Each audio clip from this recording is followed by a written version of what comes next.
Hey guys, so today I'm going to show you that cradle grip putting that I've been working on that was very successful for me in San Diego. I just really feel like any other style of putting isn't as effective as this.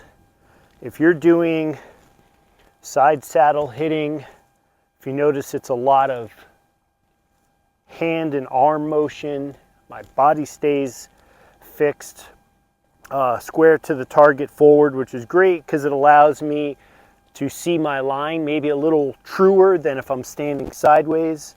I know that's a reason why some people have chosen to use this particular stroke.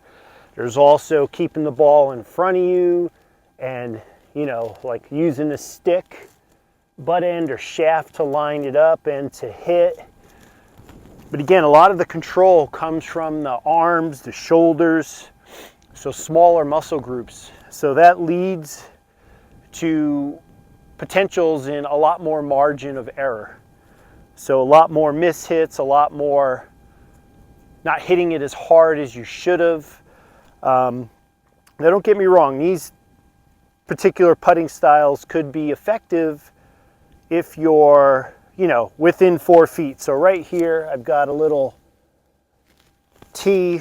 It's a XX ballistic length away, so 51 inches, a little over 4 feet.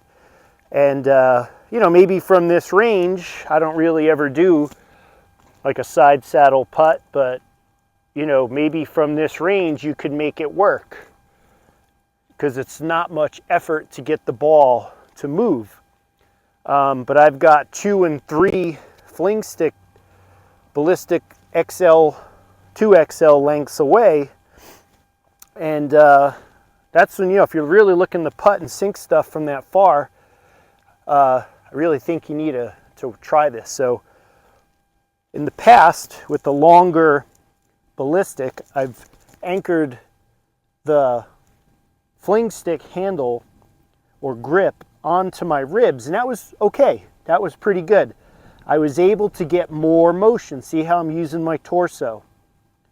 It's not me using my arms. So I wanted to actually effectively increase the distance of my putting. I didn't want to rely on sidecars from distances of 15 feet and in, or sorry, 15 feet and out. You know, so if I was 15 feet away, depending on what was happening between me and the hole, I would immediately sidecar and just skip putting. You know, you want to do a motion on the green or a movement or a shot that's going to create the most stable roll. Putting is actually probably one of the best things you can do because the ball doesn't leave the ground, it doesn't bounce. You're not worried about hitting imperfections in the green when it lands and maybe kicking offline. So putting is really the best option, but obviously we know we're limited with the fling stick with the striker pad just because it's a soft surface. So now I'm anchoring like this, as if I'm holding a shotgun while I'm walking around in the woods until I see my target, or however you want to see it. I keep my finger long at the bottom, or actually you can think of maybe the top of the grip, okay? And I'm holding somewhere down middle of the shaft, typically around where it says carbon fiber, or even composite fiber if you don't have a ballistic or a stinger. And without the ball, the motion is all body. And not only that, but when I eventually do make contact with the ball, it's very solid. So that's allowing me to increase the range of my putts, the distance of my putts, because I'm not hitting it in a way where there's going to be, you know, maybe I hit it slightly offline with a side saddle putt and it causes the fling head to open up and I push it, or I hit more of the bottom heel of it and it causes the head to close and I pull it.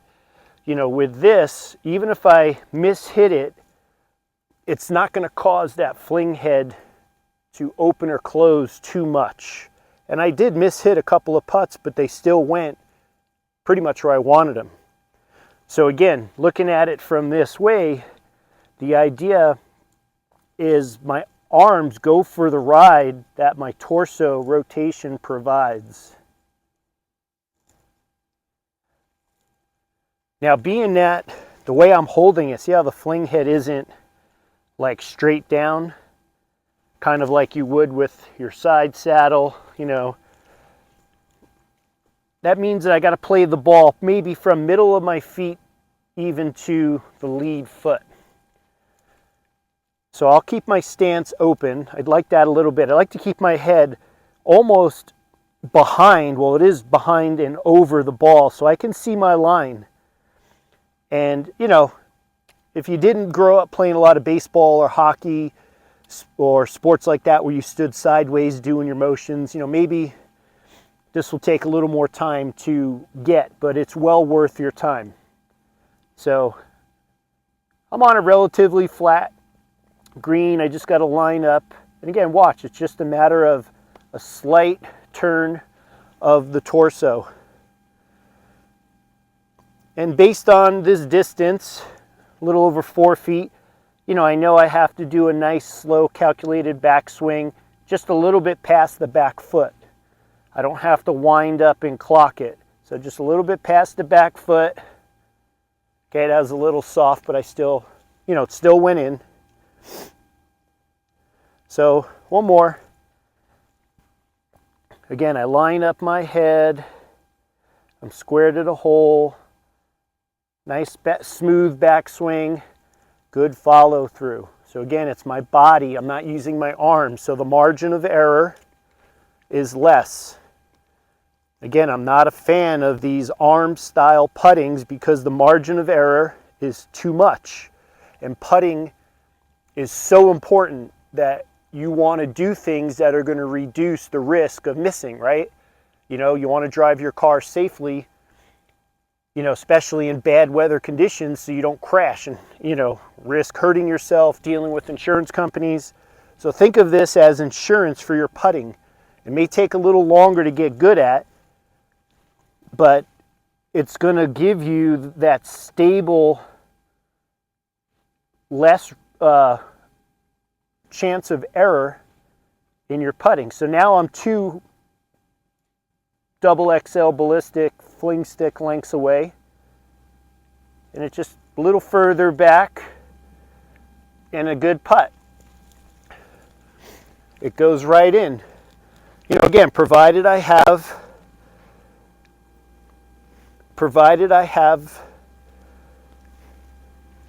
the right alignment, and it's all about striking your target when you're square,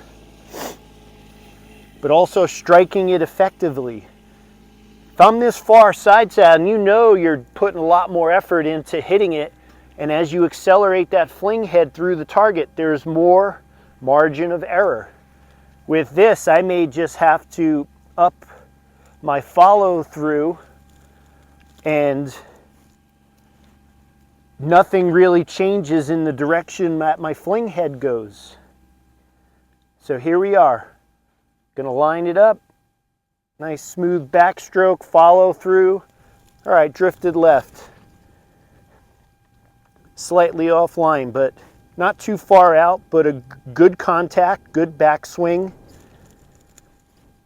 I can easily remedy that. And it's just a nice smooth backswing, good follow through, and we hit it. All right, so that was from 2 XXL ballistic fling stick lengths away. So now I'm going, so now we're, let's see, 51, what is that, 3? So now we're what, 12 feet 9 inches, so almost 13 feet. You know, for some people, maybe you're thinking sidecar at this range. I don't really want to. I want to be putting. Again, I want to create the most stable roll that I can on the green. And that comes from putting. You know, good sidecars with low releases, good clean sweeps with low releases, channel rolls with low releases can do the same, but they come off the ground for a moment, so there's a little bounce. So with putting, you don't lose any roll with the bounce or any misdirection. It's just all reading the green and the line you're taking.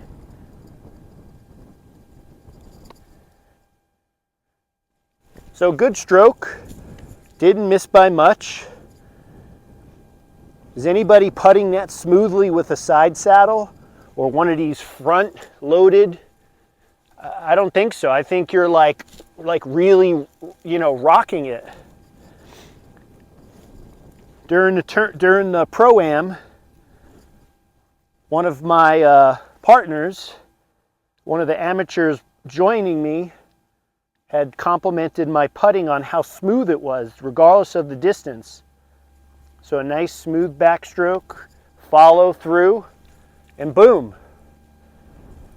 You guys want to make a top 5 in a final, you want to get in the top 10 of rankings, you got to make these putts. And if you're going to miss, you don't want to miss by too much. You want to have an easy tap in par. You know, maybe this distance and beyond is my birdie attempt. And if I miss it, then it's just a mindless par. Get it in, move on to the next hole. So again, nice smooth backstroke. I've got my good alignment. Gonna wind up, follow through. Might have gone in the side door, who knows. But that's the point of this tutorial on this, guys, is the stroke, the grip. Okay, I don't like these motions. I don't like these putting where there's no backstroke. It's all line up and like hit it. You need that pendulum action. You need your body creating that swing, not your arms. Too much margin of error. I'm a huge advocate of not liking just because you can, you should. I can drive my car with my feet, but I really shouldn't.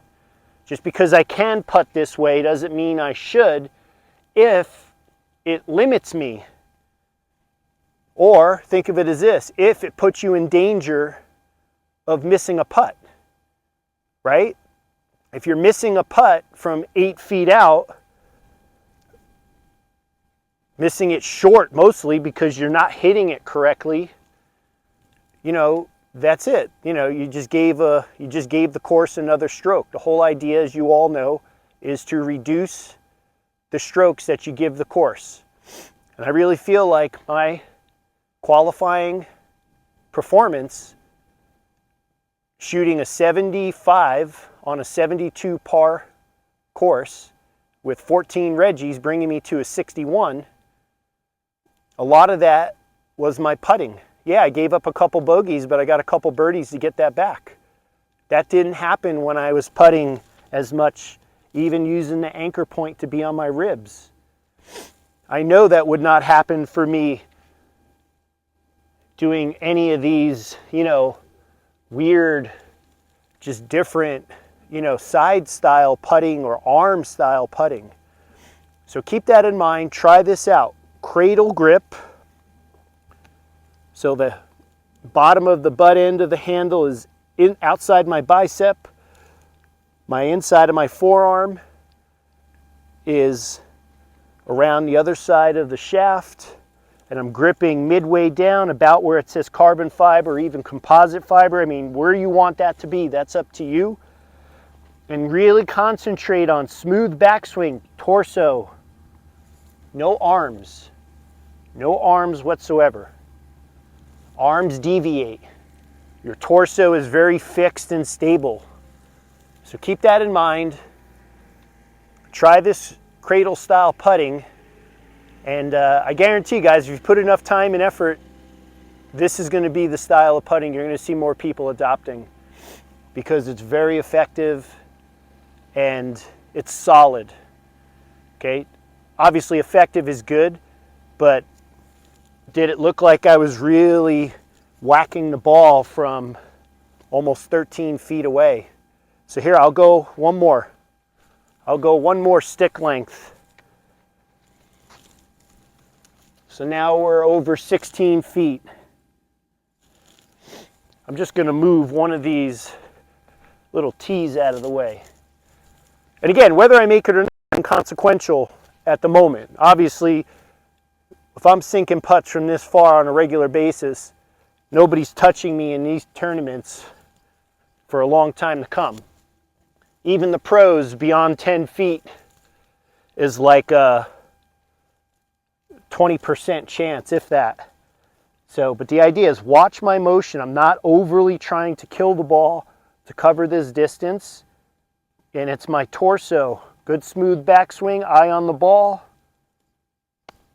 Make good contact. Hey, not bad, right? Hit a little something on the way in. But this is what I want you guys to focus on. If you're going to make top 5 finals, if you're going to be a top 10 player, your short game has to be dialed in. It's not about the long bombs. Long is nice, but it's the short game. Again, look. A little short, but that's an easy tap-in par. So keep that in mind, guys. Give this a try, and I guarantee you, you won't regret it. All right?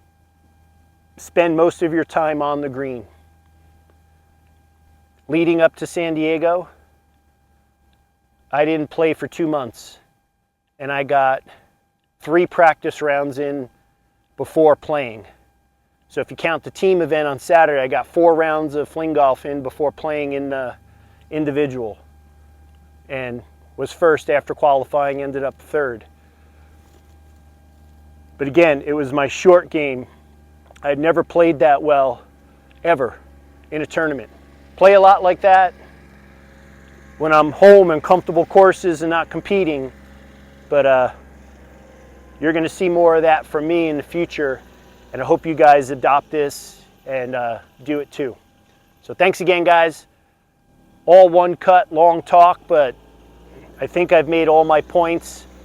If I happen to miss a point, I'll definitely put it at the bottom in the description. So thanks again for being my patrons, and grow the game.